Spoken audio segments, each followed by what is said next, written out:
السلام علیکم، تفتیش نیوز میں آپ کو خوشامدید کہتے ہیں۔ مختلف مسائل پروگرام میں آپ کے ساتھ ہوتے ہیں۔ جیسا کہ آپ اب دیکھ رہے ہیں کہ ڈالر جو ہے نا وہ خلا میں ہے، پیٹرول جو ہے نا پہلے آسمان پہ، اور جو خور و نوش کی جو اشیاء ہے وہ 7ویں آسمان پہ۔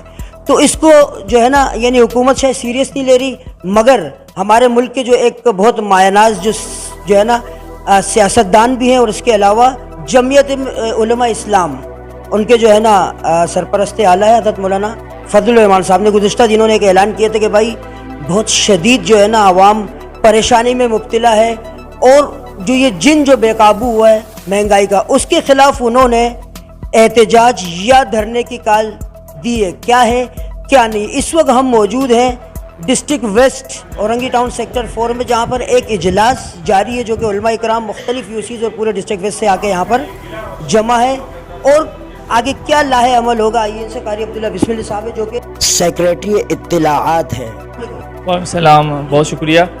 اصل میں جب سے اعلان ہوا ہے قائد جمعیت اور پی ڈی ایم کے سربراہ مولانا فضل الرحمان صاحب نے مہنگائی کے خلاف مظاہروں کا 20 تاریخ سے انہوں نے کہا تھا کہ یہ مظاہرے شروع ہوں گے 20 اکتوبر جی ہاں۔ تو اس میں بعض اضلاع میں تو مظاہرے ہو چکے ہیں۔ کراچی میں انہوں نے ٹائم دیا ہے، خود انشاءاللہ وہ شریک ہوں گے مظاہرے میں۔ پریس کلب پر مظاہرہ ہوگا بعد نماز جمعہ انشاءاللہ تعالیٰ۔ اس حوالے سے ہمارا آج اجلاس تھا ضلع غربی کا، اور ڈسٹرکٹ کے جتنے بھی امراء تھے اور جن سیکرٹری تھے، اور پی ایس ایس کے جو جن سیکرٹری اور امیر تھے، ان سب کو آج بلایا تھا، اور آپ نے دیکھا کہ بھرپور اجلاس تھا، اور تمام ساتھی انشاءاللہ پرعزم ہیں، اور کیونکہ لوگ جو ہے وہ پریشان، بہت شدید پریشان۔ جی بالکل۔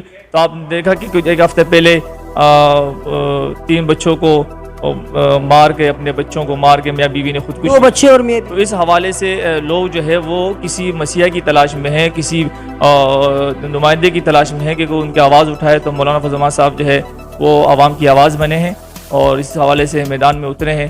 تو انشاءاللہ امید کیا لاہے عمل آپ لوگوں نے تیار؟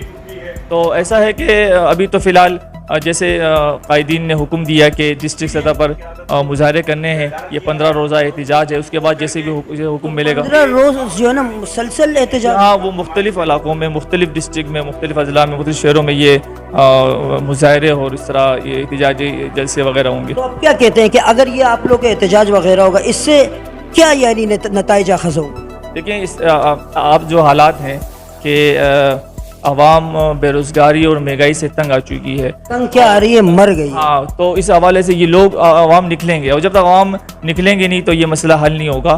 تو انشاءاللہ تعالیٰ اب عوام نے انشاءاللہ آپ دیکھیں گے کہ کراچی کا جو مظاہرہ ہوگا وہ تاریخی مظاہرہ ہوگا، اور عوام بتائیں گے کہ اس سلیکٹڈ کو، ان نائل کو عوام نے مسترد کر دیا ہے، اور اب آئندہ جو ہے ان کی باتوں میں اور ان کے جو لولی پاپ یہ دیتے رہے ہیں اس میں نہیں آئیں گے، اور انشاءاللہ ان سے ہمیں بہرحال ناظرین آپ جسے دیکھیں اس وقت یعنی لوگ خودکشیاں کر رہے ہیں۔ ایک تو ان امپلائمنٹ ٹھیک ہے نا، وہ بہت زیادہ ہے۔ دوسرا یہ ہے کہ سیلریز کا جو ریشو ہے، ایک تو جو ہماری کمر اور ریڑھ کی ہڈی اور پتہ نہیں ہاتھ پاؤں وہ کورونا نے توڑ دیے یا توڑوایا جو بھی ہے۔ اس کے علاوہ جو مہنگائی ابھی ہو رہی ہے، یعنی تاریخی سطح جو پاکستان کی جو ایک پوری ایک تاریخ ہے، اتنی آخر ایسا کیوں ہے؟ کہ اتنے لمبے دعوے اور وعدے جو پہلے کیے گئے تھے کہ کیا ان کو اس وقت پتہ نہیں تھا؟ اگر ان کو اب بھی پتہ لگ گیا ہے تو اب بھی کیا وہ ایک ایسے فیصلے نہیں کر سکتے؟ اب میں آپ کی توجہ مبذول اپنے بالکل قریبی جو ہے نا ملک افغانستان، جہاں پر انہوں نے 40% جو ہے نا خور و نوش کی اشیاء اور دیگر اشیاء کے اوپر کم کر دیے کہ بھائی نہیں، اگر وہ نومولود حکومت یہ کام کر سکتی تو ہماری والی کیوں نہیں کر سکتی؟ تو میرے خیال سے ہم سب کو جو ہے نا شامل ہونا چاہیے کہ اس میں ہر پاکستانی اس چکی میں اتنی بری طرح پس رہا ہے کہ کسی چیز کو بھی یعنی ایک دن جاؤ 2 تیسرے دن اس کی قیمتیں آسمان سے باتیں کر رہی ہوتی ہیں۔ آخری کیسی حکومت ہے کہ نہ جو ہے نا یہاں کسی بھی منشیات یا کسی اور قسم چیز پہ کنٹرول نہیں کر سکتے، نہ یہاں پہ گیس ہوتی ہے، نہ بجلی ہوتی ہے، اور اب مہنگائی اتنی زیادہ ہے کہ کیا ہم چاند پہ رہتے ہیں؟ اگر نہیں رہتے، دنیا میں رہتے، تو ہمیں اتنی عقل ہونی چاہیے کہ ہم اس وقت ان کا ساتھ دیں، تاکہ جو ہے نا آگے جو ہے نا مستقبل میں ہمارے لیے تھوڑی آسانیاں پیدا ہو۔ مزید ایسے پروگرام میں ہمارے ساتھ رہے گا تفتیش نیوز، شہنشاہ فانی۔